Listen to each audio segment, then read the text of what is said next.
countries globally, about 150 of them participate in the global travel economy. Now, taking that one step to the right, about 40 to 60 of those countries are highly dependent upon tourism. These are countries where 30 to 70% of of their GDP is dependent upon tourism. And then there's this regional dependence. So tourism isn't evenly distributed. It concentrates around certain countries, certain regions, and the way that it works economically for countries is absolutely significant. So yes, we have the cannabis supply chain, but after that transaction happens, how does the flower, the effects, the products come alive in a destination? How does visitation work when cannabis becomes a product that attracts visitation and visitor dollars? And acknowledging that cannabis is also directly tied to airport flights, hotel nights, culinary spends, arts and culture, museum tickets.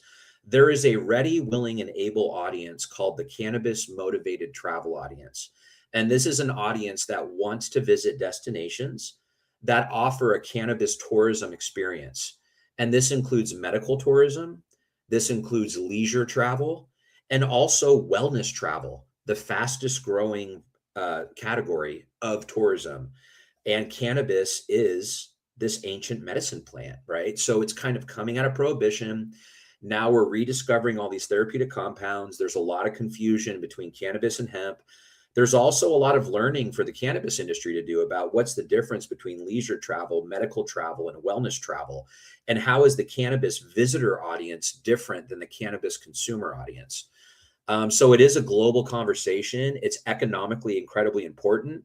And at this foundational level, how we talk about it and making sure that our lexicon and our vocabulary is aligned globally is really an important effort. And that everyone does it together, that we work through what is the vocabulary, what are the words. My belief is that cannabis inherently is a travel trend grounded in well-being and wellness, with one foot in medical tourism, one foot in leisure travel. It also includes groups, meetings, and conferences. I'm actually sitting today in Leiden, Netherlands. I just went to a conference in Berlin, Germany, which brings in nearly, I crunched the numbers last year. I think it was close to $8 million, 8 to 10 of economic impact for the city of Berlin for a cannabis industry conference. And now I'm sitting in the country where there's been leisure travel in Amsterdam since 1975, when they had the first coffee shop open. And this country of the Netherlands has a story to tell. So understanding the gravity of what the opportunity is with cannabis tourism is very important. A little case study real quick is the Bulldog. The Bulldog is one of the biggest cannabis brands in the world. They were the first coffee shop in Amsterdam. They also now have a Bulldog hotel. They have a boat tour. They have clubs in different countries, including Ibiza. They had one in Canada for a while. They have an energy drink. They have a coffee bar. Cannabis was the industry they launched out of, but it's become a global brand that's grounded in cannabis culture. So this is the opportunity of cannabis travel and tourism and why it's important.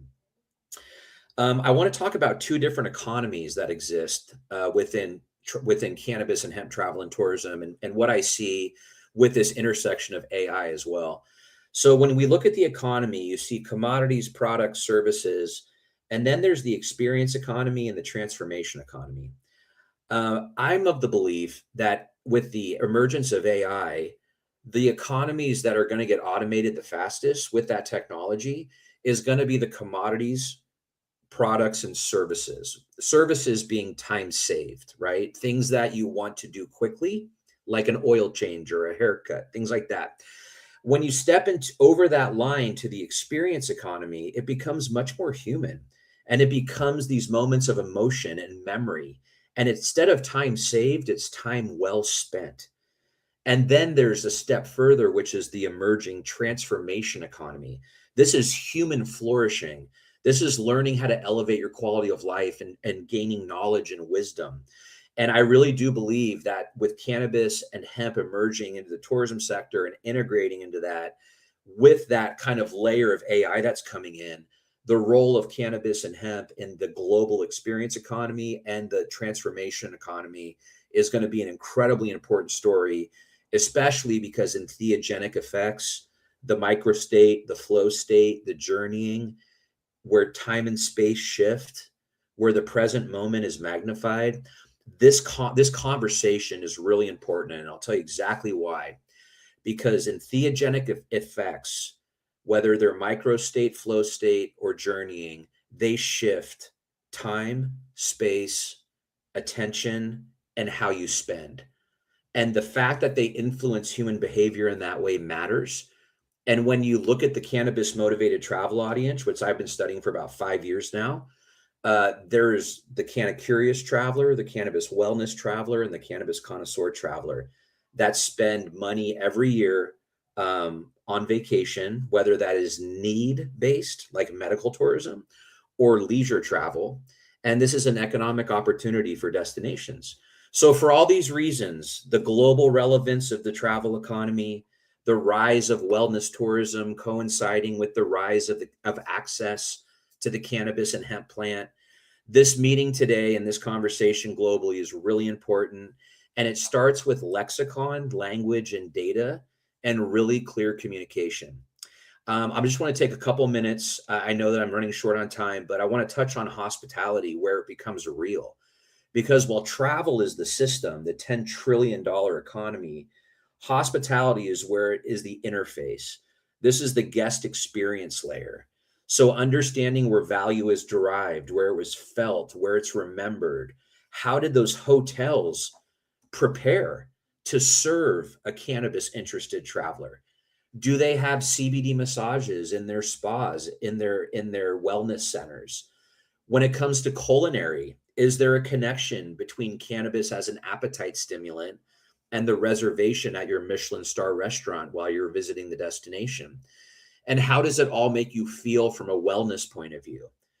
And what does it all mean in relationship to mindset and setting when we're talking about these entheogenic effects? So hospitality and travel, when it comes to the cannabis industry, and quite frankly, the hemp industry, depending on what country you're in or what state, province, etc., this is a plant that has a lot to offer. It's really grounded in quality of life and balance and well-being and wellness, in my opinion. We can't leave out medical tourism. That's a really important part of this, as well as wellness and well-being tourism and leisure travel. And very importantly, that connective dotted line of how does cannabis complement or relate to arts and culture or culinary or nature hikes, adventure travel, because cannabis is best when accepted, accessible, integrated, and aligned with a destination brand and with a destination economy. So if you can still hear me, I think I may have, oh, it's still running. So anyways, I just want to say thank you for having me on. Kelly, was that my time warning? Sorry about No, I just your screen is black, but we can still hear you. So you're still here. I that. don't Okay. know if your camera has popped out, but we can still hear you. And if you have any more thoughts, then please share them. No, I just think lexicon is really important. And I Yeah, want to thank the excellent. CCTA. If you want to stay involved, please join the Cannabis and Hemp Global Travel Network. We have the summit that the CCTA team is planning. We also are doing some exciting things around the network, having periodic meetings. We're going to really ground things in data, from what I understand, and research and lexicon. And this is going to be the global incubator for making sure that we are honestly, that we're serving the plant and we're able to make it relatable to the global economy. And we're able to stand this up to be a force for good and be a force for wellness and balance and well-being and community vitality. So thank you all for attending today. And thank you so much for giving me a few minutes to speak here, Kelly and team. Appreciate it. Thank you. Oh, thank you so much, Brian. I wish I had more of a round of applause. I'm sure everybody is rounding of applause, and I'm sorry that your cameras dropped out.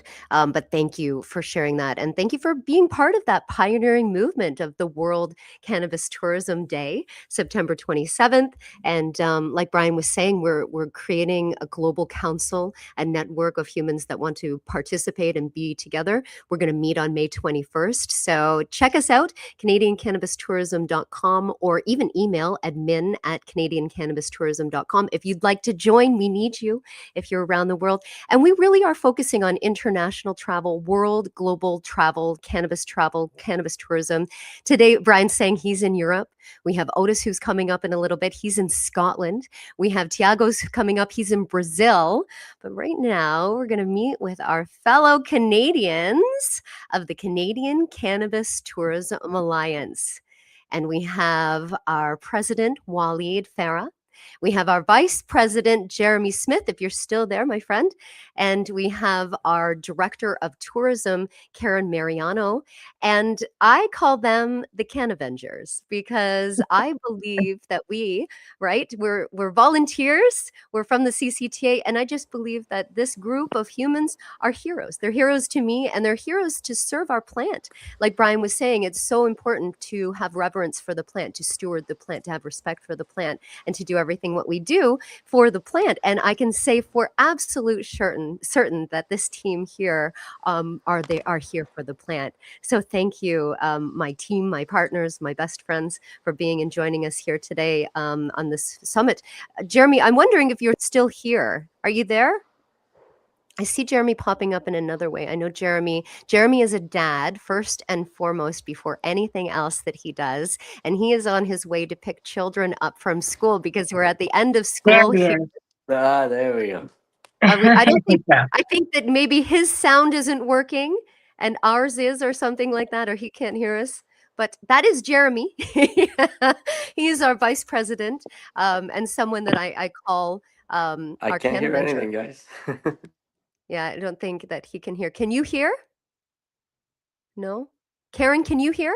Yeah, I can hear perfect. Yeah, I think that I think Jeremy can. I'm going to take Jeremy out. Wally, you're on mute. And I don't think Wally can hear us either. Karen, can you hear? Were you able to hear Brian? I can hear perfect. Can you hear me? This is what happens with live broadcasting. Wally, can you hear? Are we waiting to be let in or something? Or No, we're in. We're live right now, Wally. We're live right now in the Vancouver I can't hear Summit. Kelly, that's all. He can't hear me, I guess. We're in technical difficulty. We're a few minutes late. This is what happens when you have a live program. I think maybe Wally. He's going to try again, Wally. maybe.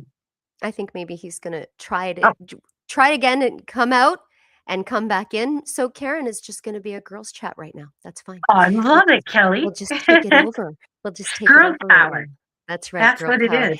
You know what's so nice is that we do have a lot of women that are part of our network, are part of our CCTA. We have Priscilla that always comes. We have Education that are always there. We have Jennifer Morrison, who is our chair of membership, right? We have Anisha Reindorf, who is our ethics and inclusion chair. So there's a lot of women in this movement just in our end. And we're not even talking about all internationally. It's just so nice to see that we are doing that.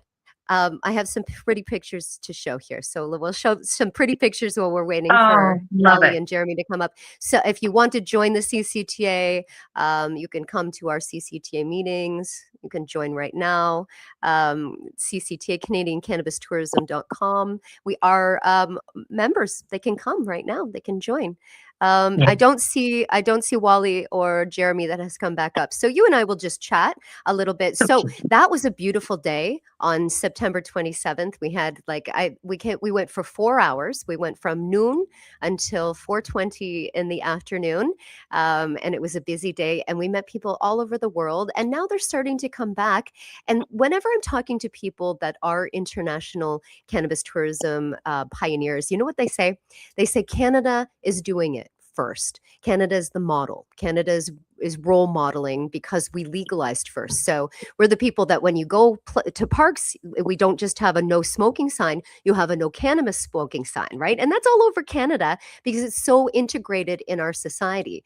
Now, Karen, you've been working in the cannabis or in the tourism field for decades. I'm not going to age you. I'm not going to say how many decades, but you've Thank been you, doing it sweetheart. for a long time. And I'm wondering if could you share a little bit about what changes you've seen since you came before cannabis became legal, and then now that cannabis is legal, what changes are you seeing as far as tourism and as far as cannabis tourism goes like that in the last little while?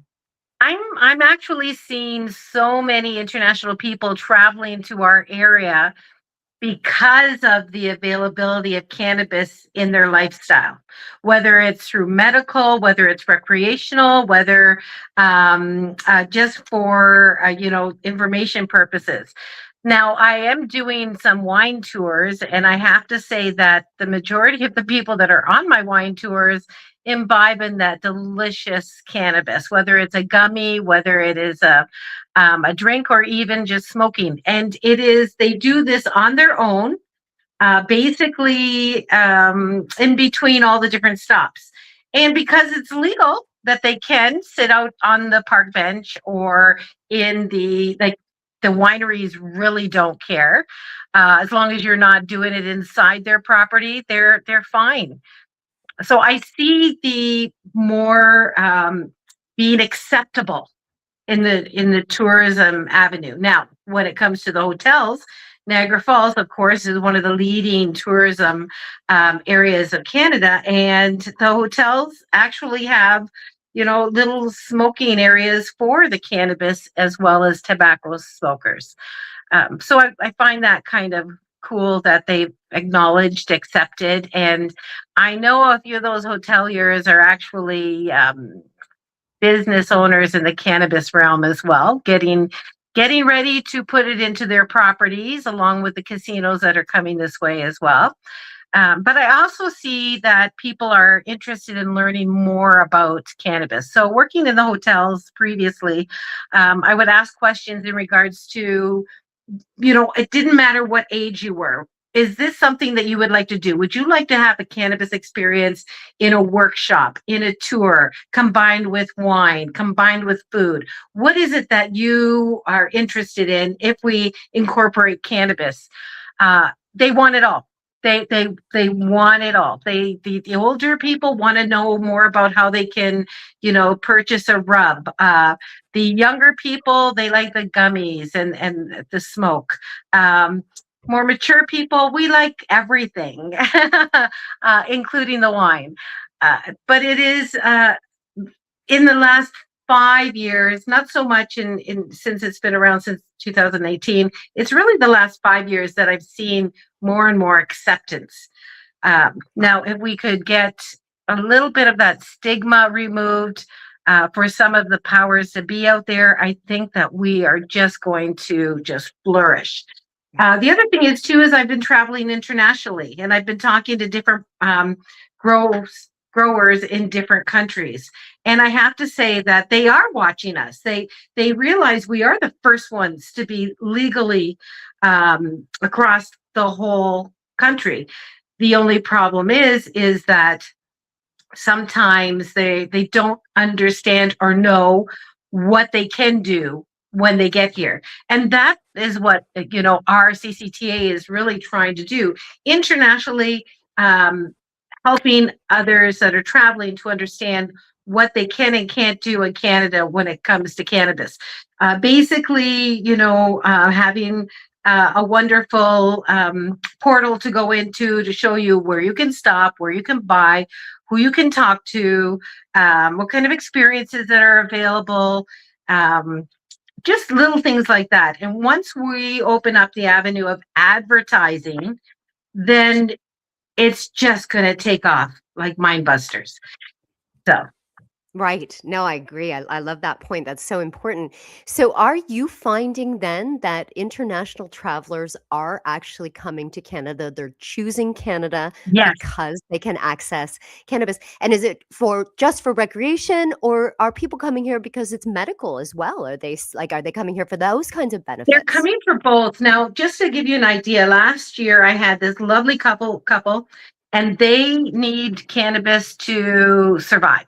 One has fibromyalgia. I can't remember what the other person had, but they both researched their honeymoon in regards to where they could find the product so that they could actually enjoy their honeymoon. And they didn't want to just stay in one area. They wanted to travel across country. So they chose Canada, starting with Niagara, because they were able to fly in, buy their product, enjoy the beautiful country, whether it was taking a wine tour that they did with me, or doing a train ride across country out to BC. So the eye opening for me was hearing these ladies tell me that they chose us specifically Wow. because they were Wow. able to buy their product and enjoy without having to worry about, the side effects of not being able to have that particular product to ease their pain and to make Yeah. them a little bit more happier as they're traveling. That's such a huge deal. That's a Huge. big deal that people Yeah. are choosing to come to Canada because they can access cannabis here freely and openly. I go 2 minutes down the road and there's a cannabis store. Like, we Yeah. have the greatest access in the world. And that's what I hear from a lot of people when they're thinking about, where am I going on vacation? Come to Canada. And now it is our opportunity to make events and to create opportunity and to create things that people want to travel here for, right? Whether it's a festival, or whether it's a spa, or whether it's using cannabis on a golf course.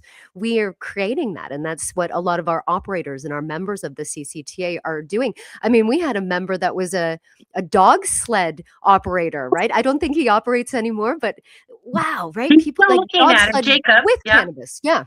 We have Brian Lunt, who is our dear friend in Thailand, whose entire resort is cannabis. Like, when you go to the ones like down in the Caribbean and it's all inclusive alcohol, no, no, no. Now you can have all inclusive cannabis. So we're seeing that pop up everywhere. Let's make that here too. Like, right? That's the opportunity that we have here in Canada. And that's what we're doing. But unfortunately, there was no framework that was written for regulations for cannabis tourism and hospitality. You cannot go into a restaurant and have infused food. That's completely illegal. I can't go to see my dear Blue Jays and get a cannabis beverage. Well, I can only have alcohol. That's all that's here. There's beer tents, but there's no cannabis lounges. It's like it was never written. That framework was never written. I don't know Right. if he can still. No, we don't have Jeremy. Jeremy went to get his kids. But I will say the work that Jeremy's doing, look at this. He got It's this letter amazing. from the actual prime minister of our country. From I'm so sorry, is Mark Carney. I don't know Yes. politicians. I was Yes. trying to remember. All I thought about was Justin Trudeau, and you know why, ladies. Mark Carney. He wrote this letter on behalf of World Cannabis Tourism Day, to support us with that, right? And our very own Cannavenger just surprised us with this week from the Premier of Ontario supporting our 420 event. And so we have that. We have support from all areas. Like, you're best friends with the mayor of Niagara Falls and the Niagara Falls tourism region, right? So we have municipal, we have provincial, we have federal support that is helping us be able to shape this industry, to be able to have those kinds of regulations, and they're so needed. Okay, so before because I've taken up way too much of your time, and I know we're going to get to Thomas in just a minute because he's in a castle and it's going to be so cool. But I Karen, love it there. what do you see if we are able to change these regulations, which we will in the next year or two? What are we going to see? What's going to happen in Niagara Falls? Are people just going to go I crazy see an like Las explosion. Vegas? Yeah. I see an explosion because really the only thing we're waiting for is the availability to advertise. We have grow ups that are waiting. We have store owners that are waiting. We have tour bus companies that are waiting. As soon as those doors open, it's going to be an influx of new, wonderful experiences out there. Now, the thing is that once that happens, Niagara Falls, I hope, is like one, and Vancouver are the two forefronts that actually bring everything together. We do have a lot of the wonderful government in Ontario behind us. And we're invited to all of the big players' meetings. So being part of Destination Canada, being part of the Niagara Falls initiatives, things like that are huge for us because it gives us the opportunity to meet the right people that can listen to us and understand the obstacles that we're finding to move. And as a tourism, professional, I've never had this kind of experience in my whole life where I am not allowed to do anything. So being, sort of pigeonholed to have a fantastic product and not be able to do anything with it is very frustrating. So these kind of events, these kind of get-togethers are going to create awareness to not just the people around the world, but also our government, hopefully, that will listen to the voices of all of us wonderful people that want to bring cannabis, into mainstream advertising. Yeah, I'm so glad that you brought up Niagara Falls and Vancouver, because if there were two cities in our country that are really doing this cannabis tourism forward, it would be those cities. And so, hello, Vancouver. What you're doing out there is legacy. It's historical, and you guys have been doing it longer than anybody else in the country when it comes to cannabis history and legacy. So you hit it right on the mark, my friend. Thank you so much for that, and thanks for joining us today. And my pleasure. Being part of this summit. Karen Mariano is our Director of Tourism with the CCTA. Thank you so much. Okay, well, we're going to take just one little break, hear a couple of promos, and set us up for the second half of the show where we hear from Thomas O'Neill, Otis Galloway, and Dr. Thiago. Educanation, a Canadian non-profit organization devoted to improving the quality of cannabis education and care across our nation and around the world. Educanation believes in continued education and support through the three-tiered membership: cannabis education and outreach services, patient education and support through their holistic clinic model. Educanation, providing the highest standard of professional and responsible cannabis education. www.educanation.info.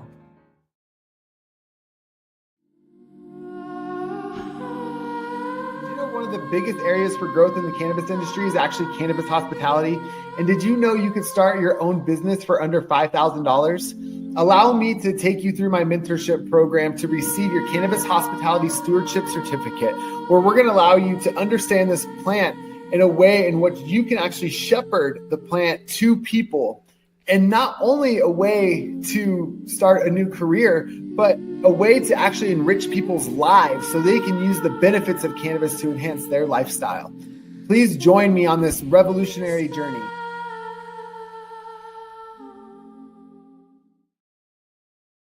Oh, you are in for a treat because you're about to hear Philip Wolf speak next hour. He is on the panel, the High Pairings panel.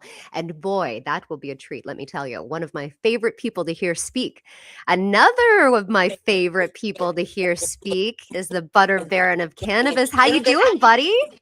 I'm pretty good. I'm up against the clock, though.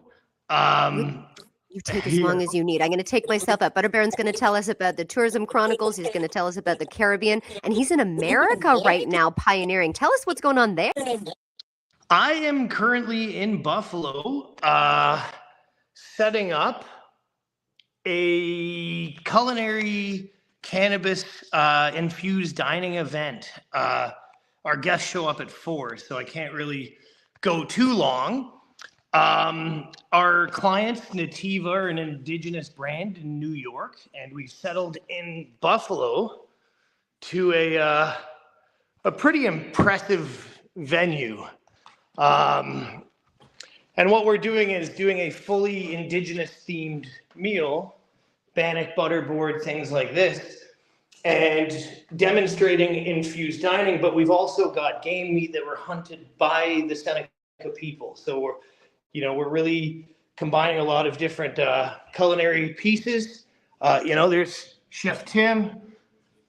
All right, here you go. Say hi. And, this is my bar for the evening. As you can see, there is no alcohol. There's only fake alcohol, non-alcoholic rum, whiskey, gin, infused drinks. It is an alcohol-free event. This is one of our dining pieces, and then we've got ourselves another dining hall here. So very fun. And this is what we do at Agro. Aggressive Organics is, infused fine dining and mixology. So that's us in a nutshell, what we're doing. And it is introducing terpene flavor pairings, infused beverage service, single service, really a lot of fun. So this is what we're doing. We're doing this in the States. We have a booth at the CCTA's 420 Festival in Niagara at the Old Stone Inn on Sunday. I think I'm doing a demo for the Tourism Summit on Monday. And this is my, that's what we're doing here. And I'm also working, Kelly asked me to talk a little bit about what we're doing in the Caribbean. And we are basically pioneering down there. I've written some legislation for some countries. We're starting to do the same in South America. And I don't want to be rude about it, but what I'm doing with my crew is going around and intercepting pointless regulations that are being pushed on countries that are newly regulating cannabis. We go for that pharmaceutical model. It really only works if you have a established pharmaceutical pipeline. And a lot of these people, a lot of these countries down there, really, they should be tourism-centric, tourism-forward. They should be selling to the people coming off of the cruise ships, the people staying in the hotels. And, for us, it's wellness tourism as well.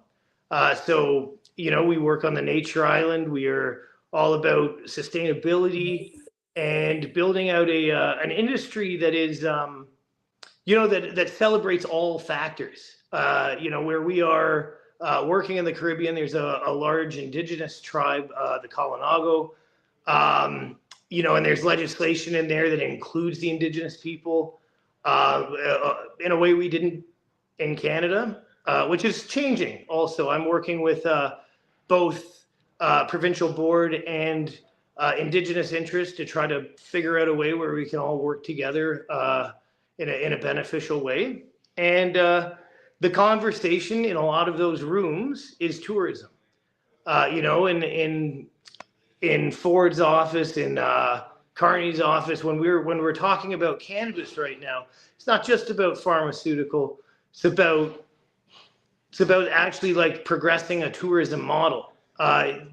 Yesterday, I know Jeremy was with me in the Niagara Tourism Summit, and it was all the hotel owners. It was all of these people, very positive. Karen was there, these people are ready. These people are ready to start doing what they do. And I've seen a lot of cannabis chefs. We've been joined by one. We have a lot of people working on a lot of things, and I think it's time we all get put to work properly. Yes. Look at that. Ooh. I know you've got guests coming any minute now. And so I really appreciate you taking the time and sharing what you're doing down there, what you're doing in the Caribbean, and for being part of our Chronicles show and interviewing people around the world too. We'll let you go, Otter Baron of Cannabis, and we'll see you on Sunday and Monday at our 420 Summit. I took him out and left me out. No, I took myself out and left him. There we go. Talking and operating and producing. All right, boy, do I have a treat for you right now.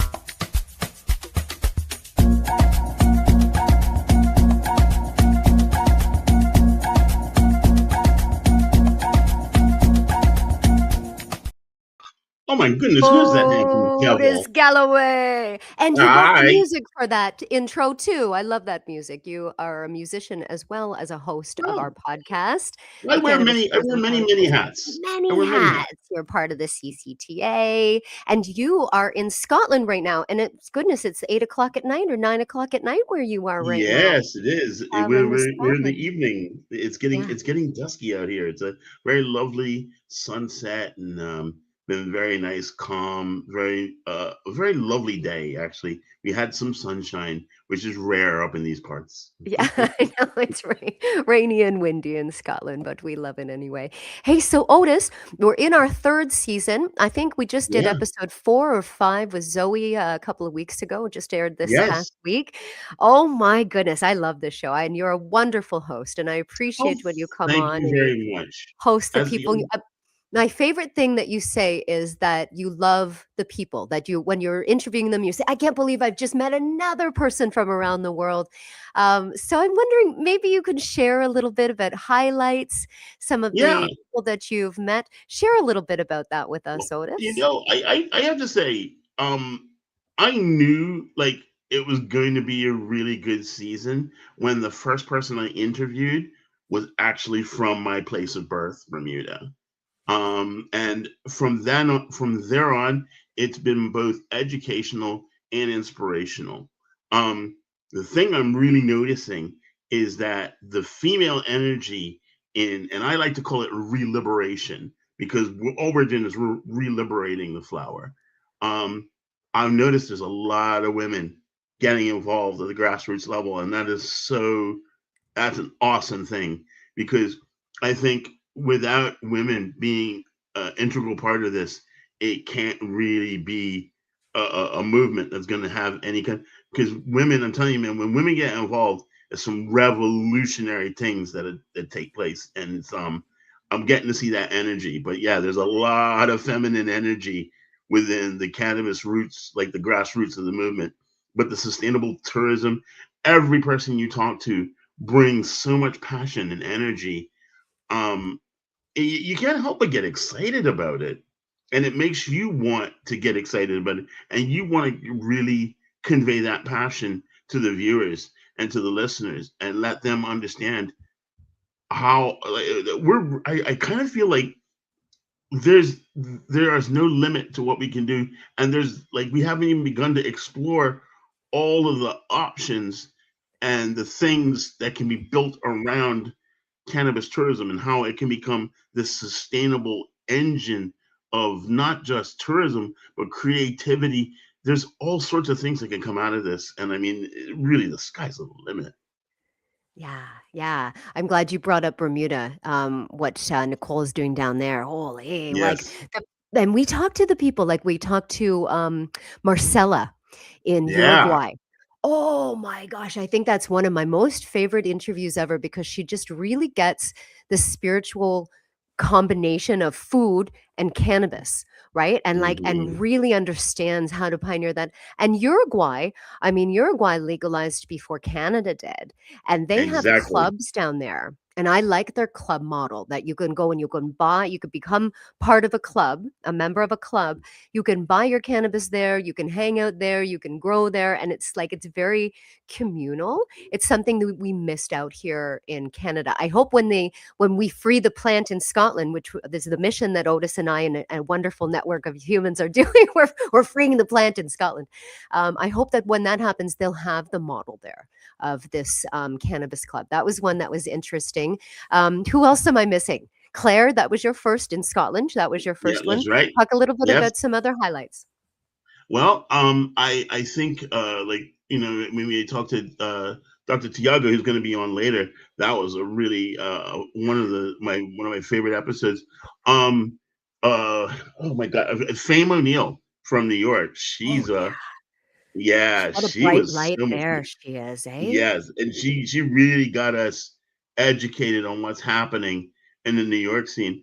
The thing, like I said, it that always really takes me, that really sends me, is the things that people are doing in their little communities, and it makes me realize how important that like we really need to flex our muscle.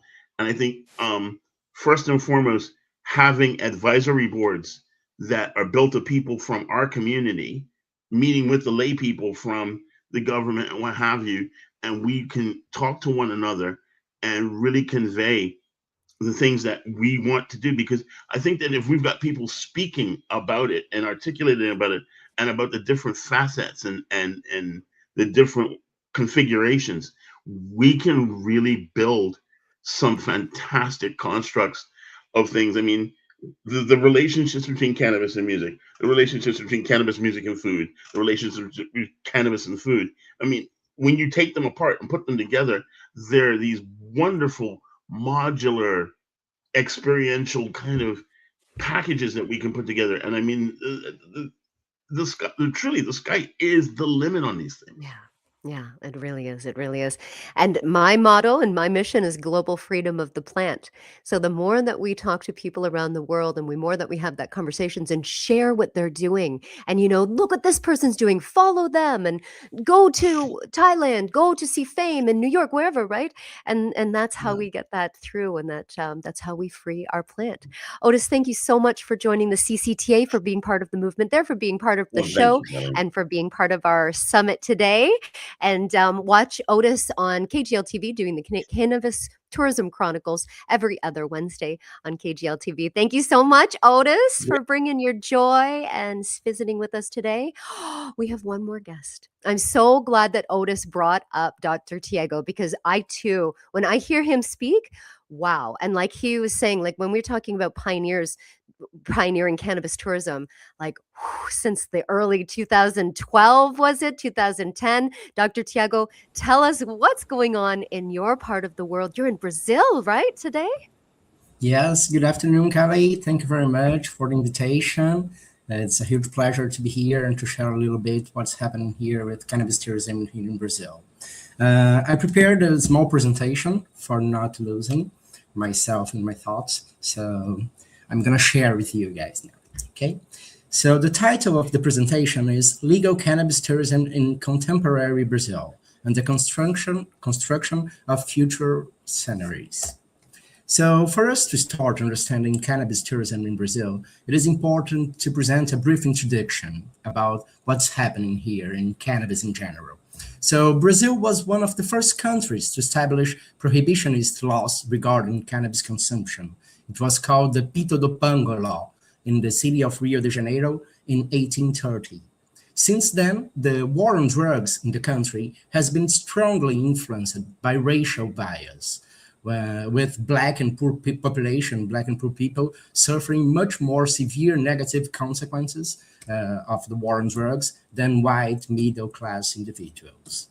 Since 2015, there have been notable advances in legal access to medical cannabis. In 2024, there was a huge step. The consumption and the possession of small amounts of cannabis were decriminalized, so it's possible to have 40 grams or 6 female plants without being a criminal. However, despite the decriminalization, recreational use is still illegal in the country. And now, in 2026, there were advances in legislation regulating the cultivation of cannabis for medical purposes within our national territory. So, in this context, is it possible for us to talk about cannabis tourism in Brazil, a country where the recreational use is still illegal? First of all, Brazil is an important source of cannabis tourists for many cannabis tourism destinations all over the world. In a research we did in our research group, we discovered that the main desired destination is Amsterdam, and followed by Uruguay, then United States, and then Canada, showing the importance of cannabis tourism for us here in Brazil as well. In our research here in Brazil, we could define some types of cannabis tourism that currently are practiced here in our country. The first one is the experiential or consumption-based cannabis tourism, which is still illegal in our country. The second type is the historical cultural cannabis tourism, which would be legal, because it doesn't imply in the consumption of marijuana. And the third one, which is maybe the most important in Brazil, is the cannabis event tourism, which is also legal.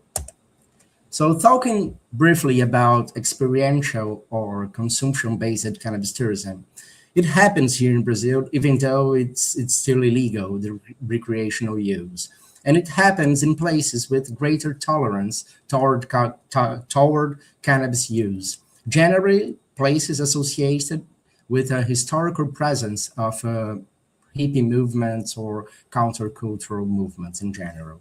So in every state, in every regions in Brazil, we have at least one small city that might be considered as a cannabis tourism destination focused on experiential or consumption-based cannabis tourism. When we talk about historical, cultural cannabis tourism, we're talking about a legal cannabis tourism in Brazil. We can see the possibility of developing itineraries, routes, trails, and actions based on historical and cultural aspects associated with cannabis. And it doesn't mean involving consumption of the substance. So that's why it's legal here. We already have some tourism facilities focused on the theme, such as the Cannabis Museum of Brazil in the city of João Pessoa, in the Paraíba state in the northeast of Brazil. It is the first museum, the first cannabis museum here in our country. And we also are developing now in our research group a historical cultural cannabis route in the city of Rio de Janeiro. We're going to present something for you briefly. So here we have some images related to the museum, to the Cannabis Museum in the northeast of Brazil. And here we have our project we're developing in our research group, which is called Historical Cultural Cannabis Tourism in the city of Rio de Janeiro. This is the logo, we produced it. And the main theme of this route is an immersive experience in the history of cannabis in Rio de Janeiro and in Brazil. And this historical cultural cannabis tourism includes historical and cultural heritage, Black and popular culture, and memory, resistance, and contemporaneity informations. We could find, as we called cannabis points of interest, the CPIs, we could find more or less 17 CPIs all over the city of Rio de Janeiro regarding historical aspects and also contemporary facts related to cannabis in the city. Here, we decided to prepare or to propose a free walk tour, cannabis free walk tour concerning historical and cultural information in downtown in Rio de Janeiro with 12 cannabis points of interest. So you can do it by yourself, self-guided, or you can also contact a local guide to improve local economy and to know a little bit more about the history of cannabis in Rio de Janeiro and how the history of Rio de Janeiro is also related to cannabis. Here are some informations that we present in each point. So the selling of cannabis before it was illegal here in Brazil, some news related to cannabis sales in Brazil in the 80s and 90s, and so on. And the third type of cannabis tourism that happens in Brazil nowadays, we could identify, it's the cannabis event tourism. And it's the most important one. We did a survey of cannabis events held in Brazil in 2023 and 2024, and we could find some interesting results. We had more or less 120 cannabis events in 2023. And in 2024, we had more or less 170 events, so it's growing. And in 2025, we could find 220 cannabis events held in Brazil. So a lot of people are traveling around our country and also coming from abroad to attend these events. Here we have the logos of the most important events, festivals and fairs that happen here in Brazil. And we could estimate that in 2025, at least 100,000 people attended to at least one of those events. So shows us the importance of this type of tourism in Brazil.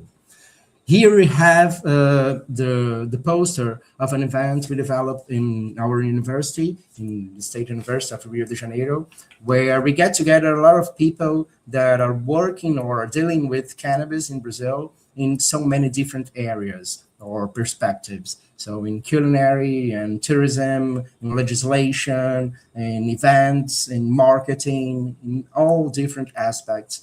We got all of them together and organized these events, which called Marijuana in Contemporary Brazil. So for closing our presentation, I know that our time is running, which are the possibilities and the main challenges for cannabis tourism in Brazil nowadays? So prejudice as the greatest challenge we have here in our country, we still have. The prohibitionist legislation, the recreational use is still illegal. The scarcity of data, studies, and information that could support the decisions of those who wish to venture into cannabis tourism. There's a lack of information. The illegal status of recreational use makes it really difficult for us to develop cannabis tourism, hospitality, practice, and experience here in Brazil. I was hearing a lot of experiences and examples the other speakers were giving. And I was imagining, when is it going to be possible to make something like this here in Brazil? Only when recreational use is legal. So in the activism, we are trying to change laws for us to achieve success as well in cannabis tourism and to develop local economies and to improve the quality of life of people. So in the future, with the legalization in Brazil, the full legalization in Brazil, we can think about the regionalization of cannabis tourism in different states and regions of Brazil, the recognition of the segment by the Ministry of Tourism. I think you already did it in Canada. We could think about some types of specific cannabis here in Brazil as manga rosa, which is produced in the Northeast. We could relate typical culinary with infusion foods and dishes and everything. So we have a lot of possibilities in cannabis tourism hospitality, but we can't develop them because it is still illegal to consume cannabis in a recreational way. So cannabis tourism as a potential tool for improving the economies of states and municipalities. We should work toward ensuring that cannabis tourism can contribute to historical reparation and social justice, mainly for Black people and poor people. And we should also develop a community-based cannabis tourism in favelas and peripheral areas. This would be really important here in Brazil. So for us not to conclude, because it's a theme that we can't say things are closed, we can notice the evident importance of events and fairs for the development of cannabis tourism and for changing society's perception and stance towards marijuana, especially in destinations where recreational use is still illegal, as here in Brazil. There is a real need for contributions to the development of definitions, concepts, and reflections on drug tourism and cannabis tourism, as well to stimulate discussions on these transdisciplinary and innovative topics. And for closing, the future of cannabis tourism in Brazil is promising, but it depends directly on regulatory advances that ensure legal certainty for all stakeholders involved, industry and tourists.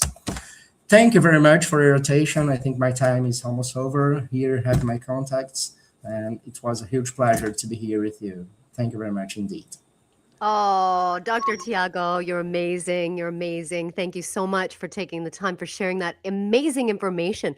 What is going on in Brazil? 100,000 people attending their events? Wow, like that's blowing my mind with the stuff that they've been doing down there. And I'm going to have to travel there now. You've just sold me. I'm going to Brazil for sure. Oh, what a panel. What a panel. We've gone over a little bit over. We started a little bit late. We've gone over a little bit, but we have heard the most amazing information.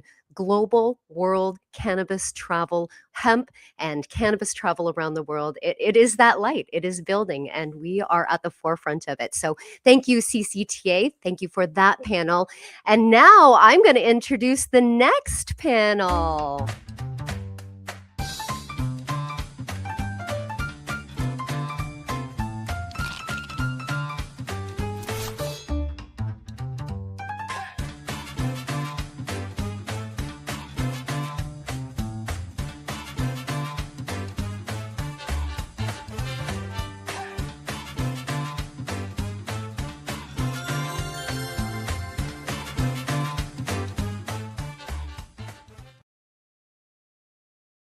We're back, Vancouver. We're back. So You Think You Can Cook with Cannabis is back in Vancouver. Well, just for a second. Thank you for letting us participate with your panel with the high pairings. And panel is powered by So You Think You Can Cook with Cannabis at the Vancouver Hospitality Summit. We're so appreciative of that, for all of the connection with New Amsterdam Cafe and being able to name Dani Diaz as our British Columbia's best cannabis chef, and she is. She won So You Think You Can Cook with Cannabis. We're about to do it in Ontario again, brought to us by Zipmaster. Hi, Kim, if you're watching. She's there right now, probably with a broken leg and not feeling so good, so make sure you're taking good care of her.